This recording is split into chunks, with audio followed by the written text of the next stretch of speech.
आप सभी का नोबल एग्जाम सिटी के यूट्यूब चैनल पर बहुत बहुत स्वागत है। मैं हूं एस के कुशवाहा और आप देख रहे हैं प्रतियोगी परीक्षाओं से संबंधित मुख्य समाचार और अपडेट।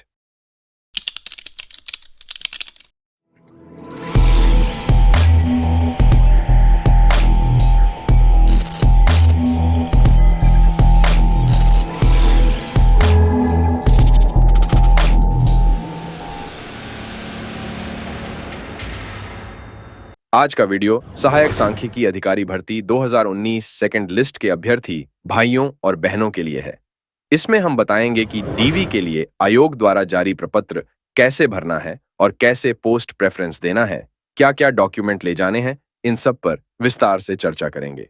तो चलिए शुरू करते हैं आज की वीडियो को। कल आयोग द्वारा डीवी के लिए कॉल लेटर और प्रपत्र अपलोड कर दिए गए हैं। इन्हें आप आयोग की ऑफिशियल वेबसाइट पर जाकर अपना रजिस्ट्रेशन नंबर और डीओबी डालकर डाउनलोड कर सकते हैं। सबसे पहले बात करते हैं इसमें प्रपत्र 1 की कि इसमें क्या भरना है। पॉइंट बाय पॉइंट देखते चलेंगे। पहले पॉइंट में पद या सेवा का नाम लिखना है, तो आप लिखेंगे सहायक सांख्यिकी अधिकारी, सहायक शोध अधिकारी। पॉइंट नंबर 2, इसमें आपका नेम अंग्रेजी में लिखा हुआ होगा, हिंदी में आपको लिखना है। पॉइंट नंबर 3, अपना पता लिखना है। अब इसमें बहुत से अभ्यर्थी परिवर्तन की स्थिति में परेशान हो जाते हैं, तो उनके लिए बता दूं, यदि आपने फॉर्म अप्लाई करते समय जो एड्रेस दिया था वो अब परिवर्तित हो गया हो तो इसकी सूचना आपको आयोग को देनी होगी, वो भी पंजीकृत डाक द्वारा भिजवाकर। पॉइंट नंबर 4, इसमें अपना स्थायी पता डालना है। पॉइंट नंबर 5, इसमें आपकी डीओबी अंकों में लिखी होगी, आपको शब्दों में लिखना है। पॉइंट 6, आप आसानी से भर सकते हैं। पॉइंट नंबर 7, ऐसे अभ्यर्थियों के लिए है जो भारत के नागरिक नहीं हैं, इसमें आप हाँ लिख दीजिए बस।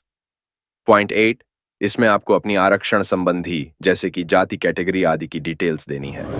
पॉइंट 9, आप आसानी से फिल कर सकते हैं। पॉइंट 10 में आपको शैक्षिक विवरण देना है। अब आते हैं पॉइंट 11 में, यदि आपने किसी खेल कूद आदि में भाग लिया हो या स्कूल कॉलेज टाइम में किसी प्रतियोगिता में भाग लिया हो तो उसका विवरण यहाँ दे सकते हैं। अगर नहीं है तो बॉक्स में क्रॉस का साइन लगा दीजिए। पॉइंट 12, यदि आप वर्तमान में सरकार की सेवा में कार्यरत हैं तो इसका विवरण यहां देना है। पॉइंट 13 में आपको अनिवार्य और अधिमानी अर्हता संबंधी विवरण इस प्रकार देना है। पॉइंट 14 में जो लागू हो उसे टिक कर दें।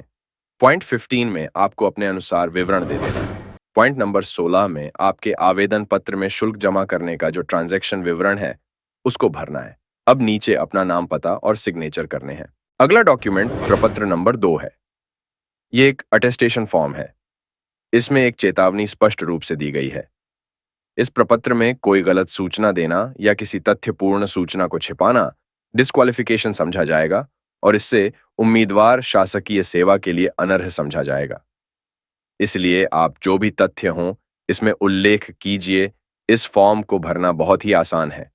इस फॉर्म में जो जो पूछा गया है उसको ध्यानपूर्वक पढ़कर भर लीजिए और नीचे नाम और पता लिखकर अपने सिग्नेचर कर दीजिए। अब ये भी फॉर्म आपका कंप्लीट हो गया। अब बढ़ते हैं नेक्स्ट प्रपत्र नंबर 3 की ओर। प्रपत्र नंबर 3 एक देशना पत्रक यानी कि इंडेक्स कार्ड है। इसमें आपको अपना नाम, पता आदि भरना है और किस पद के लिए आवेदन पत्र दे रहे हैं इसको भी भरना है। जहां आपको सहायक सांख्यिकी अधिकारी, सहायक शोध अधिकारी लिख देना है। शैक्षिक विवरण इस प्रपत्र में भी लिखना है। अगर आप विगत या वर्तमान में सरकार की कार्य सेवा यानी नौकरी में लगे हैं तो उसका विवरण भी इस प्रपत्र में नीचे बने कॉलम में लिखना है। अब ये फॉर्म भी कंप्लीट हो गया। बढ़ते हैं अगले फॉर्म की ओर। भाई अभी तक आपने चैनल को सब्सक्राइब नहीं किया है ना यार, देखो इतनी मेहनत कर रहा हूं, इतना तो बनता है भाई। प्लीज चैनल को सब्सक्राइब, वीडियो को लाइक और शेयर कर हमें सपोर्ट करिए। प्रपत्र नंबर 4 में सबसे ज्यादा अभ्यर्थी उलझते हैं, जबकि यह बहुत ही आसान है इसको भरना। आइए देखते हैं। इसमें पहले आप हाई स्कूल के सारे सब्जेक्ट लिख दीजिए। जैसे हाई स्कूल में प्रायः 6 सब्जेक्ट होते हैं, इसमें 3 पहले से लिखे हैं। हिंदी, अंग्रेजी, गणित, बाकी के 3 मैं लिख देता हूँ। विज्ञान, सामाजिक विज्ञान और कला मैं अपने अकॉर्डिंग लिख रहा हूँ, आपको अपने अकॉर्डिंग लिखना है। अब मैं इंटर के सब्जेक्ट लिखूंगा। जो सब्जेक्ट आप ऊपर लिख चुके हैं उसको दोबारा नहीं लिखना है। जैसे मैं विज्ञान वर्ग से था तो इसमें हिंदी और अंग्रेजी पहले से लिखे हैं, बाकी मैं नीचे लिखूंगा। भौतिक विज्ञान, रसायन विज्ञान, जीव विज्ञान। अब इंटर के सारे सब्जेक्ट हो गए। अब मैं ग्रेजुएशन के सब्जेक्ट लिखूंगा। फंडामेंटल ग्रुप, अकाउंट ग्रुप,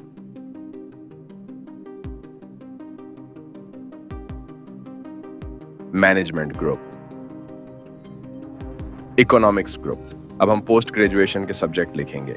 अब जैसे मैनेजमेंट ग्रुप मेरा पोस्ट ग्रेजुएशन में भी है, हम इसको लिख चुके हैं तो दोबारा नहीं लिखेंगे। बाकी जो बचे हैं उनको हम लिखेंगे। Statistical analysis,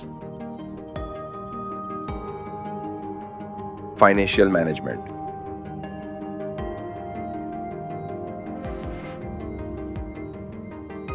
corporate tax planning, human resource,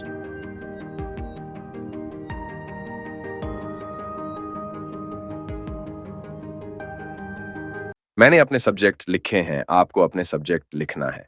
अब हमको प्राप्तांक और पूर्णांक भरना है। इसमें हाई स्कूल के कॉलम में हाई स्कूल के मार्क्स, इंटर के कॉलम में इंटर के, इसी प्रकार सभी लिख देना है। तो मैं जल्दी से लिख देता हूं।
अब नीचे सबको टोटल कर देना है और नीचे इसमें जिस मार्कशीट में जो श्रेणी हो उसको लिख देना है।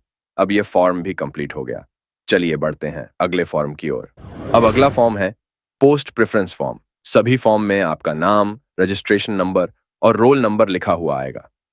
इस फॉर्म में विभाग का नाम और पद नाम के साथ साथ टोटल विभागीय पदों की संख्या भी लिखी होगी। अब आप जिस विभाग को पहले प्रेफरेंस देना चाहते हैं उसको इस प्रकार से लिख देना है। हो सकता है कुछ कैंडिडेट्स के प्रेफरेंस फॉर्म में एक या दो विभाग के नाम न लिखे हों। ऐसा इसलिए होता क्योंकि जब आप एप्लीकेशन फॉर्म भर रहे थे तो जितने विभाग के लिए आपने टिक किया होगा उतने ही यहां पर लिखे होंगे। इसमें परिवर्तन नहीं किया जा सकता है। अब सारे प्रपत्र आपके फील हो चुके हैं। जो जो डिटेल्स आपने लिखी है उसके ओरिजिनल डॉक्यूमेंट भी आपको ले जाने हैं। सभी डॉक्यूमेंट की फोटोकॉपी के 2 सेट बना लेना है। इसमें हाई स्कूल की मार्कशीट और प्रमाण पत्र, इंटर की मार्कशीट और प्रमाण पत्र, ग्रेजुएशन के सभी सेमेस्टर या वर्ष की मार्कशीट और डिग्री, पोस्ट ग्रेजुएशन की मार्कशीट और डिग्री, कंप्यूटर डिप्लोमा की मार्कशीट और डिप्लोमा डिग्री। यदि कोई स्पोर्ट्स सर्टिफिकेट हो तो उसको भी लगा दीजिए। एनसीसी का प्रमाण पत्र हो तो उसको भी लगाइए। आधार कार्ड ले जाना बहुत ही आवश्यक है। आपका श्रेणी प्रमाण पत्र, निवास प्रमाण पत्र आदि भी लगाना आवश्यक है। और इनके अलावा कोई और भी यदि डॉक्यूमेंट है तो उसको भी लगा दीजिए। हमने पूरा प्रयास किया है कि डीवी के सभी प्रपत्र आप आसानी से फिल कर सकें। फिर भी यदि कोई दिक्कत आए तो आप कमेंट जरूर करें। इस वीडियो में बस इतना ही।